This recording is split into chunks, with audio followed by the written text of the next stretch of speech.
Dr. Rabil, great to see you this morning. On top of the morning, Ms. Cake. It's a pleasure to be on your show. Thank you. Always a pleasure to have you, sir. Almost overnight, it seems that these protests on the streets of Iran have subsided. Just 3 nights ago, protesters, they were on every street in every province in Iran, it seemed. Some international reporting suggesting that those demonstrations have virtually stopped now. What are your sources telling you is happening to the resistance in Iran? Our reporting out of the Middle East from our reporters suggests there's martial law in place, no phone calls are coming or going, and there's an internet ban instituted once again.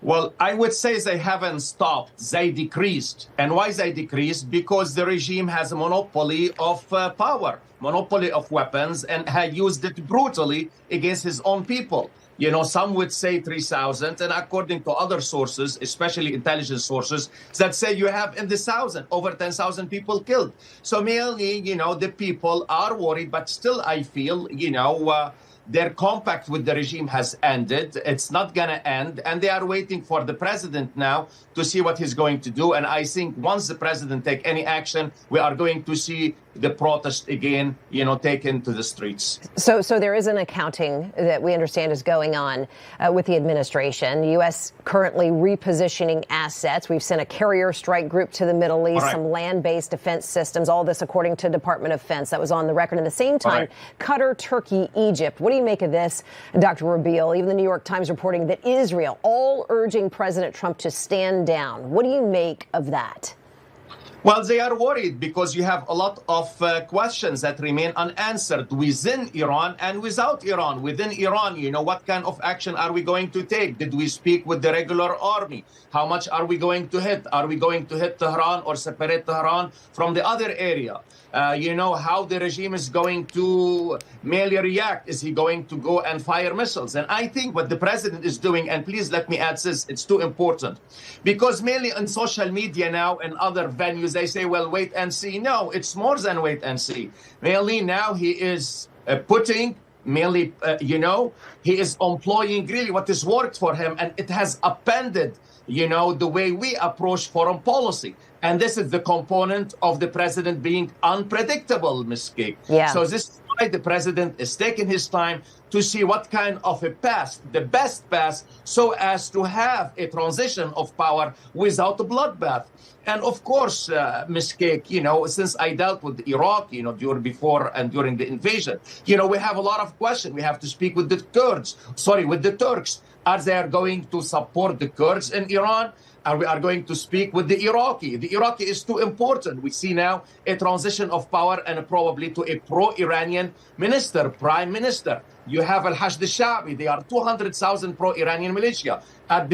Did we speak with the Pakistan? Why Pakistan? Yeah. It worries the same thing as the Turks worry, because you have the Baluch, an ethnic group, and the Pakistanis, they don't like to have, for the Baluch, their autonomy. So mainly you have a lot of boxes unchecked, and I believe the president is doing the right thing. He's checking all the boxes, and I can tell you this, and I can speak really confidently about that. The president policy, mainly introducing the component of uncertainty, unpredictable, he has shattered the dynamic of decision-making process in Iran. Yeah, well, and to that end, Dr. Rabil, you know, the United States called this emergency meeting at the UN yesterday. And the topic was Iran and the thousands of protesters who've been murdered or jailed. The U.S. ambassador to the UN, Mike Waltz, we had a clip of him, but I'm going to paraphrase it. He basically said the people of Iran are demanding their freedom like never before in the Islamic Republic's brutal history. He said they're unarmed, and he had a message for the world. He said President Trump stands by the people of Iran regardless of the excuses, he went on. He said that the regime is solely responsible for the economic misery and they will be held accountable. He ended by saying, to your point, that the president has proven he is not afraid to act on the global stage and that all options are still on the table. Absolutely right. And I fully agree with what's said. And I believe that the president, he will go ahead and he will do something. But I think now he is planning something, I would say not identical, but similar to what happened in Venezuela. He would like to see a transition of power, and he would like it to be, you know, less brutal or mainly less deadly. less bloody. And this is what I think the president. But, if push comes to shove, the president is going to take action. He's not going to walk back. He's not an Obama president. He's not a Biden president. He's the president of the United States. And as I mentioned to you, this component, the unpredictable component that he introduced to the U.S. foreign policy really has changed the way, as a matter of fact, we scholar, we look at U.S. foreign policy. And please let me highlight these things, Ms. Kate. Going back to the Marine barracks bombing, mainly in 1982, to Iraq, Afghanistan, our enemies know exactly how we are going to behave. They took advantage of us. And the president has put an end of it. And good for him.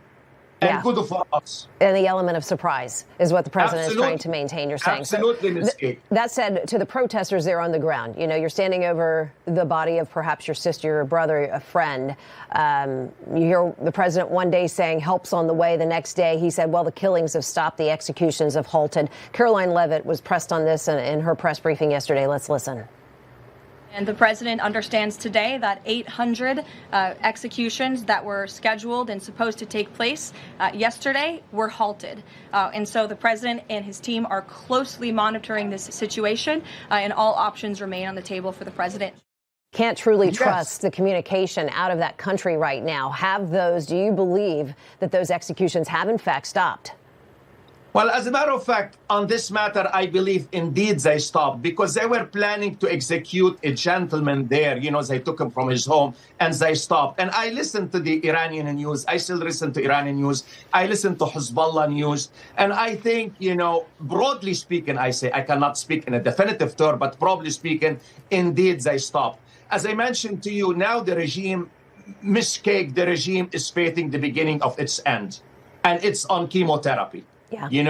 And they are trying to wiggle themselves out of this problem. And I don't think they are not going to be able to do that. And thanks, I don't think, mainly the president of the United States. He changed all dynamics in Iran and in the region. I have about a minute left, Dr. Rabil. I want to get your analysis on this. We've seen these protests supporting a free Iran all around the globe, out of London.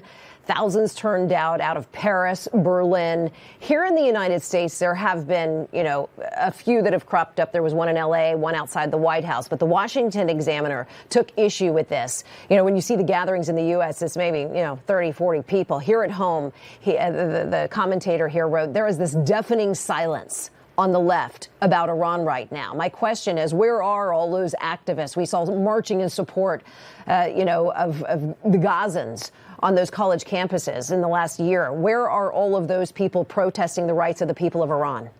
Ms. Cake, I am not surprised by the left. I absolutely not surprised. I am active on campus and I have seen what's happening on campus and off campus. And really what I think about the left and what they are doing is really, and I don't want to use the rude word, but it's really unimaginable what they are saying.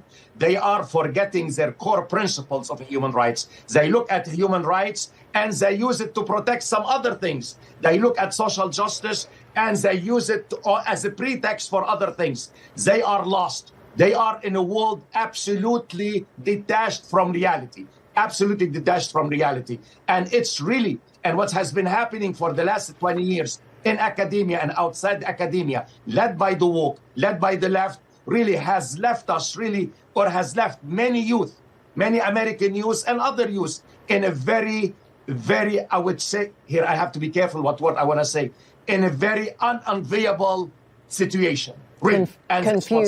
Confused, putting it politely. Professor of Middle East Studies. Yes, I will go with you, Ms. Kate. Thank you. Professor of Middle East Studies at Florida Atlantic University, Dr. Robert Rabil. Dr. Rabil, so good to see you, sir. Thank you. It's my pleasure, Ms. Kate. Thank you.